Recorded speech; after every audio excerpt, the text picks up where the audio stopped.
Episode 17. Who's actually on your side? The difference between advisors, service providers, and fiduciaries. Hello, I'm Alexander von der Fellen, and this is the NextGen Mentor Podcast.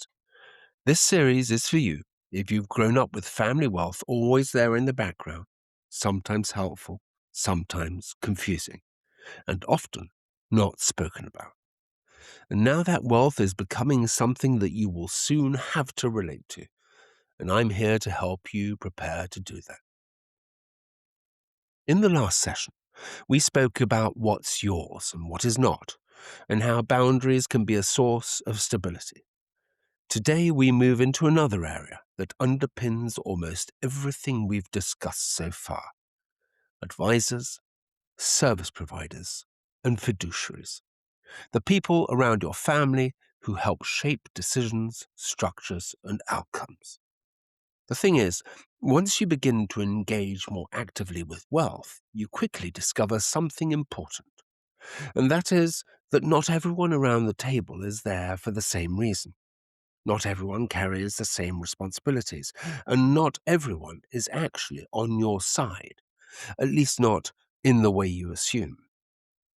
It does sound harsher than I intended to. Most people in these environments are not dishonest. Most are experienced, intelligent, and trying to do their jobs. But systems like yours are built around incentives, and incentives always shape behavior. Some may think that they're all just advisors, so let's get into definition. When people first enter this world, everyone tends to look the same. Lawyers, bankers, trustees, investment managers, tax specialists, consultants, family office executives, they all sit in meetings. They all speak professionally. They all appear knowledgeable. And because they use similar language, it's quite easy to assume that they're all operating towards the same objective, but they are not. Some are advisors, some are service providers, and some are fiduciaries. Now, those three categories overlap at times, but they are fundamentally different in terms of incentives, obligations, and loyalties. And if you do not understand the distinction, you will misread the environment around you. So let's start with the simplest category: service providers. A service provider performs a function. They execute a task. Their role is transactional. A lawyer drafts documents. An accountant prepares financial statements. An investment platform executes trades. A tax specialist files returns. They may be excellent at what they do, highly competent, highly professional, but their role is not to carry responsibility for the broader direction of your family system. Their role is to provide a service. Now, this may sound obvious, but it matters enormously. Families often begin to attribute judgment to people who are only responsible for execution. In session 12, we saw that advisors often become deeply embedded in family systems over time. And once someone has been present for so long, familiarity becomes confused with trust. People assume that because someone has been involved for years, that they're somehow protecting the family as a whole. Well, sometimes they are. Sometimes they're not. Sometimes they're simply performing their function efficiently. In summary, a service provider can be extremely valuable without actually carrying any broader responsibility for outcomes. And that distinction matters more than you might think. Now, advisors are different. They do not just execute, they interpret, they frame opinions, they formulate options, they shape decisions, they influence how situations are understood. An investment advisor does not simply place investments, they influence how investment risk is perceived. A corporate finance advisor influences how broad business opportunities are evaluated. A strategy consultant influences how direction is discussed. Now, these are all not merely carrying out instructions. They are helping shape judgment. And that is where incentives become more complicated. Advisors are usually paid to advise, which means consciously or unconsciously, they are incentivized to remain relevant to the decision making process. Again, this does not mean bad intent. It simply means that their position within the system affects how they behave inside it. You saw this in session 13 when we discussed the difference between good advice and comfortable advice. And that is, advice is rarely neutral. It responds to incentives, relationships, and the direction the system already appears to be moving in. An advisor who is rewarded for transactions may naturally see more opportunities for transactions. An advisor rewarded for asset growth may favor expansion over preservation. A lawyer who specializes in complex structures may see complexity as useful. Now, none of this necessarily means the advice is wrong, but it does mean that the advice is, well, shall we call it, shaped. And unless you understand that, you may mistake perspective for objectivity. Now, when we talk about fiduciaries, the distinction becomes much more important. A true fiduciary is not simply providing a service or advice. A fiduciary carries a duty, a fiduciary duty, a legal and moral obligation to act in the interests of someone else. Properly understood, fiduciary responsibility changes the entire nature of the relationship. A trustee, for example, cannot ask, what is easiest, or what is most profitable for me? The question is, what is the best interest of the beneficiaries and the long-term purpose of the structure? This does sound straightforward. In practice, it rarely is. Fiduciary responsibility creates tension, real tension. A fiduciary must sometimes say no, must sometimes slow things down, must sometimes introduce caution, precisely when everyone else wants momentum. This is one of the reasons that genuine fiduciaries are often less popular than highly accommodating advisors. Families naturally prefer people who reduce friction, people who reassure, people who make complexity feel manageable. But fiduciary responsibility often requires the exact opposite, raising uncomfortable issues, challenging assumptions, asking difficult questions before decisions are taken rather than after problems emerge. In session 9, we saw that decline in families rarely comes from a single dramatic failure, but usually comes from drift over time, small decisions, small compromises, small moments where nobody shows the process is slowing down enough to examine what is really happening. A proper fiduciary exists in part to resist that drift. Where many families become confused is when they think that everyone is a fiduciary. There are people who speak the language of stewardship without carrying responsibility as a fiduciary. They may say they are looking after the family. They may present themselves as long-term partners. They may even genuinely care. But caring about a family and being obligated to act in its best interests are not the same thing. One is relational, the other is fiduciary. This matters because incentives behave differently under pressure. Everything may appear aligned while markets are rising, relationships are smooth, and decisions are easy, but real incentives reveal themselves during moments of tension. A liquidity crisis, a disagreement, a succession issue, a legal problem. That is when you begin to see who is actually carrying responsibility and who is simply providing input. There's another layer to this as well. Proximity creates the illusion of alignment.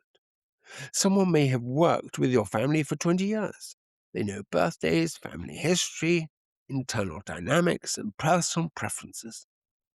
They may feel almost like part of the family itself.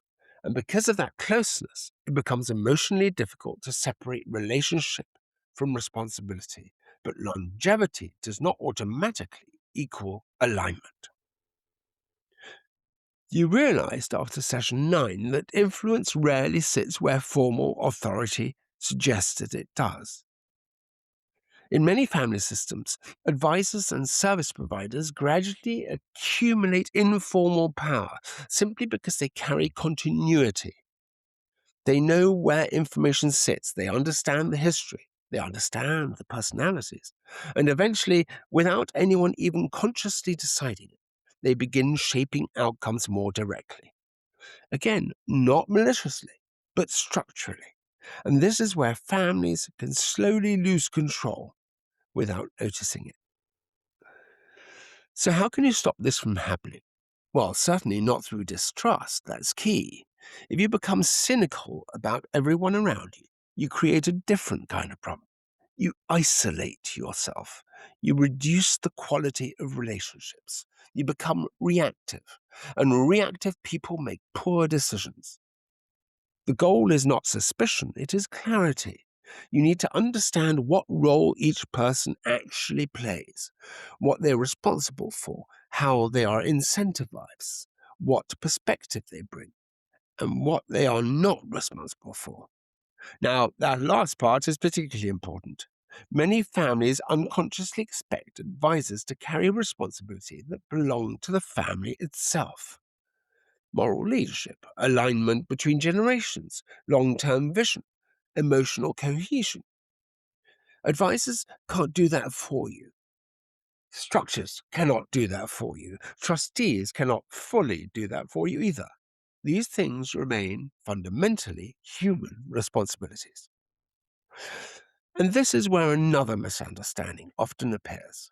Families sometimes assume that because they have sophisticated structures, they therefore have sophisticated governance. But structures are not governance. They are tools. You saw this in session 10 when we looked at governance. Governance is ultimately about how decisions are made, how relationships are protected, and how responsibility is carried over time. No advisor can substitute for that. There is also something else worth recognizing early. That is the fact that people around your family are watching you as well. As you become more involved, advisors and service providers begin forming views about you. Gradually, they observe how prepared you are, whether you ask thoughtful questions, whether you engage seriously, whether you understand the difference between influence and authority. And over time, they adjust how they interact with you accordingly. Some will simplify things if they sense passivity. Some will dominate discussions if they sense uncertainty. Some will collaborate more openly if they sense genuine engagement, which means that your behavior shapes the environment around you more than you may realize. This is why credibility matters so much. Remember from session 5 that respect is not inherited. The same applies here. Advisors may initially respond to your position, but over time they respond to your behavior. If you consistently engage thoughtfully, something changes. Conversations become more honest, more nuanced, more useful. People stop merely presenting conclusions and begin discussing judgment with you. And that is the point where trust begins to form properly. Not because someone is agreeable, not because someone is reassuring, but because over time, behavior proves reliable. This is what real trust actually is. Not chemistry, not familiarity, not charm. Repeated evidence of aligned behavior over time. And aligned behavior only becomes visible under pressure. You will notice something important as you spend more time in these environments. And that is that the most trustworthy people are often not the smoothest communicators. They're not always the most charismatic. Sometimes they are the people who ask the uncomfortable question, the people who slow things down, the people willing to say, I don't think this is wise. And even when the room would prefer momentum, those people can feel inconvenient in the short term, but over the long term, they are often the ones protecting the system from its own blind spots. And that, in many ways, is the essence of fiduciary behavior, not making life easier, but helping ensure that decisions remain sound when pressure, emotion, and momentum begin pulling in other directions. The difficulty is that trust and dependency can look very similar from the outside. Both involve long relationships, both involve familiarity, both involve relying on someone else's judgment. And in the early stages, it can be genuinely difficult to distinguish between the two, particularly because dependency often feels rather comfortable. Decisions move quickly, complexity is reduced, responsibility feels lighter. Someone experienced appears to have things under control, and because of that, families sometimes confuse smoothness with strength, but they are not the same thing. Trust strengthens your own judgment over time. Dependency weakens it. That's one of the simplest ways to recognize the difference. A good advisor, a good fiduciary, a good professional should gradually make you more capable, not less, more informed, more confident in understanding the system around you, more able to ask precise questions, more able to recognize risk, tension, misalignment. If the opposite is happening, if over time you feel less clear without them present, then something important may have shifted. Session 12 showed us that advisors are at their best when they contribute to your understanding rather than replacing it. Once advisors begin to substitute judgment for judgment rather than support it, the balance changes, and this tends to happen very strangely. No one announces it. The family still attends meetings, questions are still asked, reports are still circulated, but gradually the center of gravity moves. Certain individuals become indispensable, not because they're malicious, and often because they're highly competent. They know where everything is. They understand the structures. They remember the history. They hold continuity across generations. And eventually, no one really knows quite how to operate without them. So this is important. Competence is not the problem.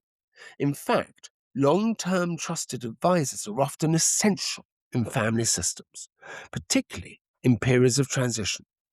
The issue is not their capability. The issue is whether the family itself remains capable alongside them. If capability only exists outside the family, then the family no longer really governs the system. It merely participates in it. Healthy trust is surprisingly practical. It doesn't require constant agreement. In fact, genuine trust often involves a period of disagreement. It involves challenge, clarification, difficult conversations, a willingness to say uncomfortable things when necessary. One of the signs of unhealthy advisory relationships is that tension disappears completely. Now, that sounds strange at first. Surely harmony is a good thing. Well, not always. If advisors always agree with the family, something may be wrong. If trustees never challenge assumptions, something may be wrong. If everyone around the table consistently reinforces the direction already preferred by the most influential family members, something may be wrong. Systems naturally drift towards comfort. You saw this in session 13 when we discussed comfortable advice. Most people prefer advice that reduces tension, confirms assumptions, and avoids disruption. But systems protected only by comfort are very fragile. Real trust allows for friction without destabilizing the relationship, and that is the important distinction. A strong fiduciary relationship can survive disagreement because the underlying alignment remains intact. Both sides understand that challenge is part of protection, not opposition. This becomes particularly important during periods of transition. You'll notice something interesting in wealthy families. Relationships often look strongest during stable periods. Markets are functioning, structures are operating, there are no major disagreements. But the real quality of relationships only becomes visible under pressure. A succession event, a liquidity problem, a family dispute, a death, a divorce, a sale of the business. That's when incentive, loyalties, and character all become much clearer. I remember sitting with an extended Chinese family after the unexpected death of the founder. For years, the advisory structure around the family had appeared remarkably stable. Everyone worked together smoothly. Meetings were professional. The family believed they had a highly aligned group around them.